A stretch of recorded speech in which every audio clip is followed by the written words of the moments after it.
Bonjour à toutes et à tous, ravi de vous retrouver pour cette nouvelle émission 100% Quintet avec un événement du jour en ce mardi 19 décembre qui prendra place dans le sud-ouest en Béarn, à Pau précisément, dans le prix Georges Pastre. C'est évidemment cette période hivernale, beaucoup de quintets, d'obstacles, puisque c'est la saison, avec donc ce handicap pour seuls 4 ans disputé sur 3500 mètres et sur les haies. À Pau qui a réuni 15 concurrents. 15 concurrents voilà, qui s'échelonnent sur 8 kilos sur l'échelle des valeurs avec le top weight l'As Le Grand Jour ici donc avec le tableau qui vous est présenté en régie par Laurent, Corentin et Manon avec donc Le Grand Jour, je le disais, associé à Johnny Charon, entraînement de Philippe et Camille Pelletier. Ce sera un regret parce que bon, c'est quand même un cheval qui a participé, qui a été jugé digne de participer au prix Ferdinand Dufort. Bon, il faut en retenir 5, il ne fait pas partie de cela. Ensuite, le numéro 2, Yengar de Paille, avec Raphaël Mayer, pour l'entraînement d'Erwan Graal, un concurrent qui me plaît bien. Le numéro 3, Sweet David, pour la montre de Félix de Gilles. Le numéro 4, La Montagnette, avec Gauvin Fèvre-Picon. Le numéro 5, Jingle de Nuo, avec Wilfried Lajon-Ancel, pour l'entraînement de Jérôme Delaunay. Le numéro 6, Ultra Marino, concurrent du milieu de tableau avec Nicolas Goffenic pour l'entraînement de Daniela Mellet qui présente pas moins de 3 concurrents dans ce prix Georges Pastre. Elle sera très bien représentée. On a ensuite le numéro 7 You For Me associé à Geoffrey Ray pour l'entraînement de Gabriel Linders qui lui aussi aura plusieurs partants. Le numéro 8 Alex the Dancer avec Clément Lefebvre. Le numéro 9, Bel Amigo, confié à David Gallon pour l'entraînement d'Arnaud Chaillet. Le numéro 10, Jury Bleu, avec Gabin Meunier pour l'entraînement normand de Dominique Bressou. Pardon. Le numéro 11, Journée de rêve, associé à la galloise Charlotte Pritchard pour Erwan Graal, là aussi. Le numéro 12, Baron Zanzi, avec Gwen Richard pour l'entraînement de Patrice Quinton. Le 13, Ossac Salina avec Michel-Ange Mermel. On est donc là vraiment dans le bas de tableau. Et puis le numéro 14, Exciting Light avec Lucas Giuliani. Ça sera un regret pour l'entraînement de Daniela Mellet, un concurrent quand même sur la montante, mais c'est un regret, il faut en retenir que 5. Et puis le numéro 15 qui est James qui sera monté par Angelo Zuliani pour l'entraînement de Julian Récimon. Voilà pour la présentation des partants de ce prix Georges Pastre, handicap pour seuls 4 ans sur 3500 mètres et sur les haies, mardi à Pau. L'heure maintenant de passer au papier.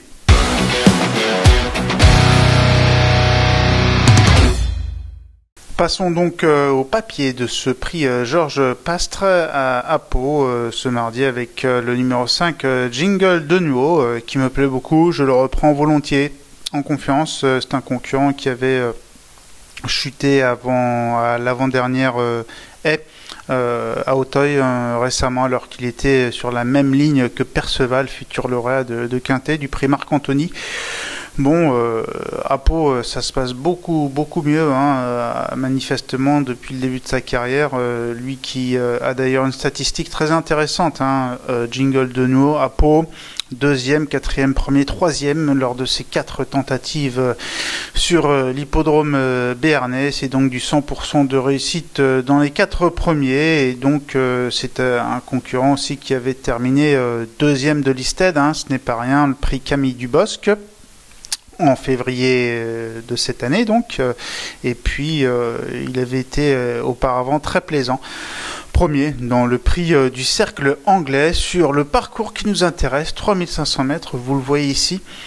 C'était donc en janvier 2023 où il s'impose comme à la parade, pratiquement de 20 longueurs. Vous voyez que Jingle de Nuo sur ce parcours est capable de réaliser de belles choses. Passons au numéro 2, Yengar de Paille. Alors il a évidemment une sortie commune avec le précité Jingle de Nuo, 4e dans le prix Camille Dubosc. Alors il y avait vraiment une grande marge entre ces deux chevaux à l'époque. Toutefois, entre-temps, Yengar de Paille a bien progressé avec un long break tout d'abord pour une rentrée discrète à Auteuil au mois de septembre. avant de gagner de bout en bout. Avant de gagner de bout en bout, à Auteuil, vous le voyez ici sur cette course référence, premier du prix e-Park le 3 octobre. Donc sur l'hippodrome d'Auteuil, preuve de ses moyens, c'est un cheval qui est manifestement en progrès sur la montante, vraiment dans une bonne dynamique. Également, en dernier lieu, il a conclu 5e du prix Santo Pietro, un quintet. Donc il a prouver sa compétitivité à ce niveau, c'est intéressant. Ian Gardepaille a vraiment un profil attrayant et c'est un concurrent qui devrait aller certainement aux avant-postes sur un terrain qui devrait être vraisemblablement collant pour mardi. On peut s'attendre à ce genre de terrain. Passons maintenant au numéro 7, You4Me, qui a débuté, qui a la particularité d'avoir débuté dans le prix Finaux, une listed pour les poulains à Auteuil, toujours une course intéressante, preuve de l'estime de son mentor Gabriel Linder. C'est d'ailleurs dès sa sortie suivante, il avait failli s'imposer, il avait échoué de peu à Pau, ici même, deuxième, étant coiffé sur le fil avant d'ouvrir son compteur. Eh bien, en février 2023, ce You4Me à Pau, donc il a couru ensuite, ça c'était sur les haies, et ensuite il a couru en steeple tout à fait honorablement, et là il revient sur les haies. Et d'ailleurs, on va le revoir en dernier lieu dans une course référence intéressante à Compiègne, le prix d'Amiens. C'était derrière la dernière course de l'année sur les l'hippodrome de Compiègne pour la dernière réunion de l'année. J'y étais et m'avait pas mal plu, ce You4Me finissant très bien. Vous le voyez ici, troisième donc dans le prix d'Amiens. On voit que le cheval finit bien, comme on dit dans le jargon, il finit en avançant. Et évidemment, c'est important de voir les chevaux finir comme ça de bonne façon. C'est de bon augure. C'est un concurrent qui est sur la montante et qui, je pense, va pouvoir bien figurer dans ce quintet. Mentionnons maintenant la candidature du numéro 4, la Montagnette. La Montagnette qui a été acquise à réclamer par Davide Satalia, ça c'était au mois de mai. Ensuite, le jeune professionnel italien l'a présenté dans une classe 1 où elle a figuré relativement convenablement, sans plus. Ensuite, au niveau quintet, bon là c'était beaucoup plus discret. Ensuite, elle a été présentée à réclamer, elle a visé moins haut, là c'était mieux. Et puis en dernier lieu, elle a vraiment progressé, je trouve, en s'adjugeant le prix d'Amiens. Donc c'est une course importante puisque la Montagnette s'imposait, You4Me était troisième et puis Bel Amigo était deuxième. Et vous la voyez ici, la Montagnette calée le long du rail extérieur le 30 novembre à Compiègne, finir avec des ressources. Elle s'impose quand même avec une très grosse autorité.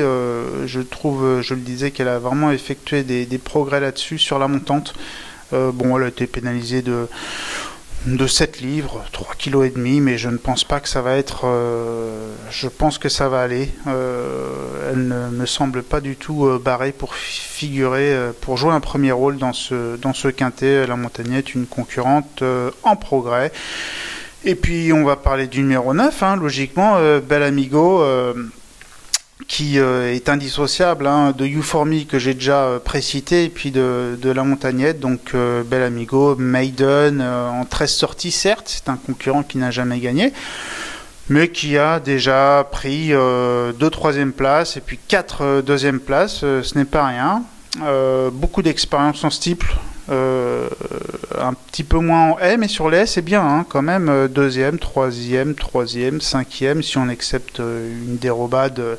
Ça, on va pas compter cette course-là. Donc, quand le cheval ne se dérobe pas, entre guillemets, 100% dans les 5 premiers, non, c'est un profil intéressant, ce Bel Amigo qui pourrait, je pense, viser un accessite d'honneur ou un accessite, voilà.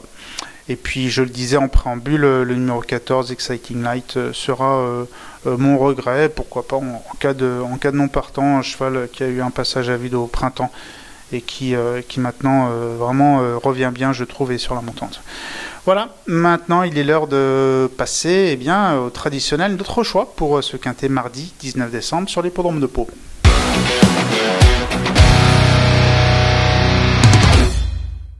Passons dorénavant à notre choix pour ce quintet d'obstacles réservé aux hurdlers de 4 ans.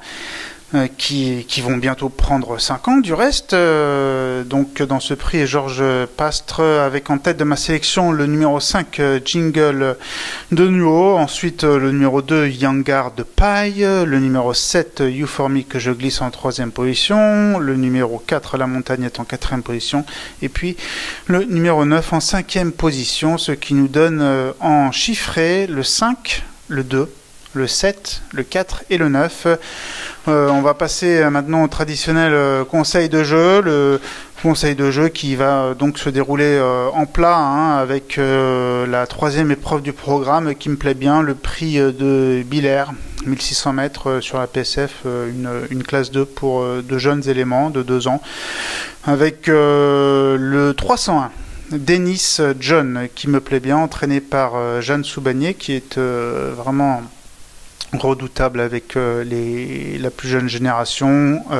C'est un fils de Born to See qui est à ce jour irréprochable, qui a débuté et gagné, comme on dit, au mois d'octobre à Tarbes sur 1500 mètres sur gazon, en terrain bon souple. Il devançait Coronado qui est un rouget qui depuis s'est classé 3e, donc qui a plutôt bien figuré depuis, et puis See You King qui termine 3e et qui depuis a gagné sa course pour François Rouault, donc je pense que c'était un lot tout à fait honnête pour débuter. Ensuite à Pau, ici même sur 1400 mètres PSF, donc sur un petit peu plus court, sur 200 mètres de moins, Dennis John a pris une nette 2e place. C'était vraisemblablement le meilleur classement qu'il pouvait espérer, puisque le lauréat Pushkin s'imposait très facilement, certainement un cheval d'avenir, invaincu en 3 sorties, qui est d'ores et déjà accrédité d'une valeur 45 pour l'entraînement Jean-Claude Rouget. Donc là c'est pareil, ça me paraît être assez solide. Dennis John qui donc obtenait une bonne 2e place, et je pense que dans ce lot, ça suffit largement pour espérer viser la victoire. Voilà, l'heure de nous quitter pour ce 100% quintet. Merci beaucoup de votre fidélité sur pariteur.com pour cette émission quotidienne que vous êtes de plus en plus nombreux à suivre. N'hésitez pas à regarder le site pariteur.com pour faire le papier, regarder toutes les performances des chevaux, également écouter ou visionner les interviews des professionnels qui sont réalisées par nos collègues, avec également votre quotidien préféré chez votre marchand de journaux. Et pour ce Quintet Plus mardi à Pau, on vous souhaite évidemment bonne chance et bon jeu. Merci, au revoir. Merci à vous d'avoir suivi cette vidéo. Alors pour vous abonner à notre chaîne YouTube, c'est ici. Et pour suivre encore plus de vidéos Paris Turf, c'est de ce côté.